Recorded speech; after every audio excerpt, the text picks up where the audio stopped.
everyone, this is Pallavi. Welcome back to my YouTube channel. I hope you all are doing well. तो कल IBPS PU का pre का मेरा exam था 24 अगस्त को सेकेंड शिफ्ट में 10:30 मेरी रिपोर्टिंग टाइम थी। तो मैंने कल एग्ज़ाम दिया। मैं कल ये वीडियो नहीं बना पाई क्योंकि ट्रैवलिंग वगैरह करके बहुत थकान हो जाती है। सो दैट्स वाई मैं आज वीडियो बना रही हूँ। तो मैं बताती हूँ क्या क्या एग्ज़ाम में क्वेश्चन आए थे और उसके बाद मैंने क्या क्या अटैम्प्ट किया, कितने मेरे अटैम्प्ट हो रहे हैं। सो मैं वन बाय वन बात करती हूँ। तो सबसे पहले हम यह बात करते हैं कि पहले बहुत सारी ये थी कि क्या आएगा, क्वेश्चन का लेवल अप होगा कितने, या फिर सबका सेपरेट मार्किंग होगा क्वेश्चन में। बट ऐसा कुछ नहीं था, सबका मैंने रीड किया वहाँ अच्छे से इंस्ट्रक्शंस को। तो उसमें यही था कि सबको इक्वल मार्किंग है। तो सबसे पहले एग्ज़ाम में रीजनिंग खुला सेक्शन, उसके बाद इंग्लिश, देन क्वांट। तो सबसे पहले रीजनिंग की हम बात करते हैं क्योंकि वही ओपन हुआ था वहाँ एग्ज़ाम। तो हम रीजनिंग सेक्शन की बात करते हैं क्योंकि एग्ज़ाम हॉल में सबसे पहले ओपन रीजनिंग सेक्शन ही हुआ था। तो इसमें स्लॉक्स आए थे 3 क्वेश्चन, इनइक्वालिटी आई थी 3 से 4 क्वेश्चन, ब्लड रिलेशन आए थे 3 क्वेश्चन और डायरेक्शन आई थी 3 क्वेश्चन। डायरेक्शन में मैं थोड़ा सा फंस गई थी, बट मैंने पहले ठीक से खुद को किसी तरह संभाला और उसके बाद फिर अच्छे से उसको अटैम्प्ट किया, वरना मैं यहीं फंस जाती। बस थैंक गॉड मैं निकल गई उससे। उसके बाद एक ऑड वन आउट था जिसमें 4 लेटर्स थे, इसी तरह था। अरेंजमेंट -2 गैप था, +2 गैप था, इसी तरह। उसके बाद पैड फॉर्मेशन के भी एक क्वेश्चन आए थे जिसमें नंबर्स दिए हुए थे कुछ, तो उन्हें हमें देखना था कि कितने पैड बनते हैं। उसके बाद पजल्स के 4 सेट आए थे। पजल्स उतनी हार्ड नहीं थी, ठीक ठाक थी पजल्स, बट वो है ना कि 20 मिनट में हमें कितना ही पजल्स बना पाएंगे। तो ओवरऑल मैंने 2 पजल्स बनाए और एक पजल्स मेरा पूरा डन हो गया था, बस मैं उसको टिक ही नहीं पाई। बस इस बात का रिग्रेट है मेरे पास बहुत ही ज़्यादा। बस एक तो वो फंस गए थे उस पजल में, और उसके बाद जब वो बना फाइनली तो तब तक टाइम ही ख़त्म हो चुका था। ये हो जाता है ना एग्ज़ाम में, बहुत ही ज़्यादा बुरा फील होता है, बट कोई नहीं।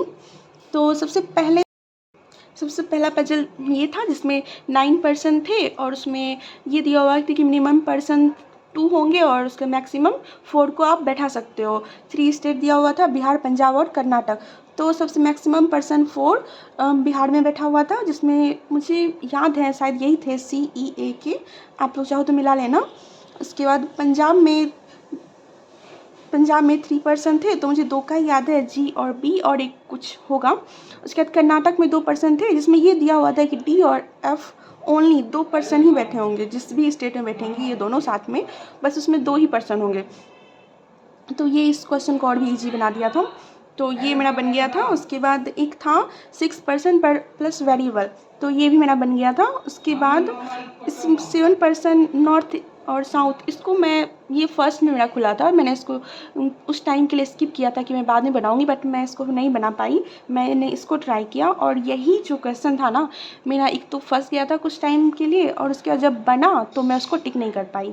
तो ये था मेरा ओवरऑल रीजनिंग का पेपर, जिसमें मैंने 23rd अटैम्प्ट किए, 23। उसके बाद फिर आता है इंग्लिश। तो इंग्लिश में वर्ड यूसेज के 2 क्वेश्चन आए थे, मुझे अच्छे से याद है। 2 क्वेश्चन थे, एक लाइटिंग था और एक इमिनेंट था, और ये दोनों वर्ड मुझे बहुत अच्छे से पता थे। और ये तो बहुत अच्छे से था कि इमिनेंट, और उसके बाद एक होता है IMMINENT और एक होता है EMINENT, तो मुझे ये पता था बहुत अच्छे से। थैंक यू वरुण सर का वोकैब का सेशन बहुत ही काम आया। उसके बाद क्लॉज टेस्ट के 5 क्वेश्चन थे, ये भी मैंने बनाए थे। ईडर के 4-5 क्वेश्चन थे। ईडर बहुत ही ईजी थी, बहुत ज़्यादा ईजी थे ईडर, तो मैंने बनाए थे 5 क्वेश्चन। उसके बाद PQRS मतलब सेंटेंस रीअरेंजमेंट के 3 से 4 क्वेश्चन होंगे, ये भी मैंने बनाए थे। उसके बाद मैच द कॉलम आए थे, तो मैच द कॉलम मैंने एक बनाया था, और उसके बाद एक नहीं मेरे से समझ में आ रहे थे तभी उस टाइम पे, तो मैंने उसको छोड़ दिया था। उसके बाद RC आए थे, RC के 8 क्वेश्चन थे, तो RC में मैंने कुछ चुन के किए थे। सारे में RC के क्वेश्चन नहीं अटैम्प्ट कर पाई, मैंने कुछ ही किए थे जो मुझे मेरे से बन रहे थे। तो मैंने इंग्लिश में टोटल अटैम्प्ट किए हैं 20। इंग्लिश में और अच्छे अटैम्प्ट हो सकते थे, अगर मैं थोड़ा सा स्पीड से बनाती तो मेरी इंग्लिश में अच्छे अटैम्प्ट होते, और इनफैक्ट मेरी रीजनिंग में भी वो क्वेश्चन टिक हो जाता तो मेरी रीजनिंग में भी अटैम्प्ट होते, बट कोई नहीं।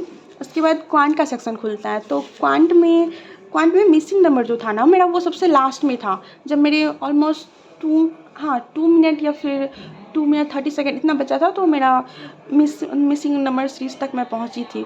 और मुझे बहुत ही स्पीड में वो बनाना पड़ा, क्योंकि मुझे पता ही नहीं था कि ये भी आए हैं क्वेश्चन में इस क्वांट में। तो वो थैंक गॉड मेरे पास टाइम था उस टाइम, जो मैंने इसको लास्ट टाइम में अटैम्प्ट किया है मैंने इसको।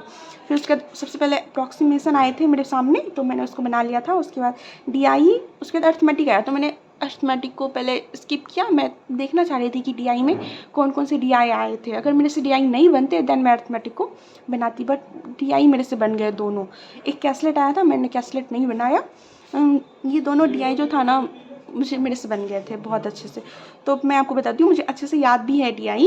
तो एक था टेबुलर फॉर्म में DI, जिसमें 3 थे, एक मांसाहारी, सर्वाहारी और शाकाहारी, इन दोनों का टोटल दिया हुआ था। उसके बाद एक टेबल में दिया हुआ था ये कि मांसाहारी प्लस सर्वाहारी दोनों का सम दिया हुआ था। और उसके बाद एक थर्ड था कि मांसाहारी और शाकाहारी इन दोनों का आपको रेशियो दिया हुआ था। तो आराम से आप निकाल सकते थे, इससे आपको शाकाहारी निकल जाता। और उसके बाद शाकाहारी का और मांसाहारी का रेशियो दिया हुआ है, तो आपसे मांसाहारी निकल जाता है। फिर आप इसको मांसाहारी को इसमें बैठा करके सर्वाहारी निकाल लेते। बहुत ही अच्छे से आप इसको अगर शांति से बनाते तो ये आपसे इजीली बन जाता। उसके बाद एक सेकंड DI थी, लाइन ग्राफ DI, जिसमें अपना इसी तरह कुछ था कि प्राथमिक द्वितीयक इसी तरह कुछ था। तो ये दोनों का आपको डाटा दिया हुआ था। उसके बाद और एक फॉर्मूला था कि जो भी ये प्राथमिक का डाटा है वो सेकंड और थर्ड के एवरेज के बराबर है। तो आपको फर्स्ट और सेकंड का दिया हुआ है, तो आप ये है कि आपको जो भी फर्स्ट था उसमें उसको 2 से मल्टीप्लाई करके तो ये सेकंड और थर्ड की वैल्यू हो जाती। तो आपको सेकंड का दिया हुआ था तो आप थर्ड का निकाल सकते थे इस तरह से। उसके बाद मैंने एक अर्थमेटिक बनाया था मात्र, वो भी मुझे अच्छे से याद है। ये एज बेस्ड थी, जिसमें C + D + E का आपको सम दिया हुआ था।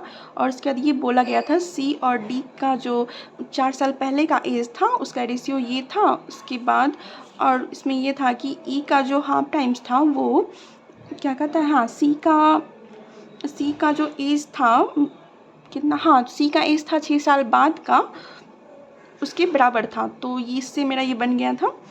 तो ओवरऑल ये रहा पूरा। और मैं मेरी क्वांट में 21 अटैम्प्ट हुए, तो मेरा टोटल ओवरऑल अटैम्प्ट रीजनिंग में 23 था। उसके बाद इंग्लिश में 20 और क्वांट में 21 थे। तो ओवरऑल मेरे 64 अटैम्प्ट हुए हैं।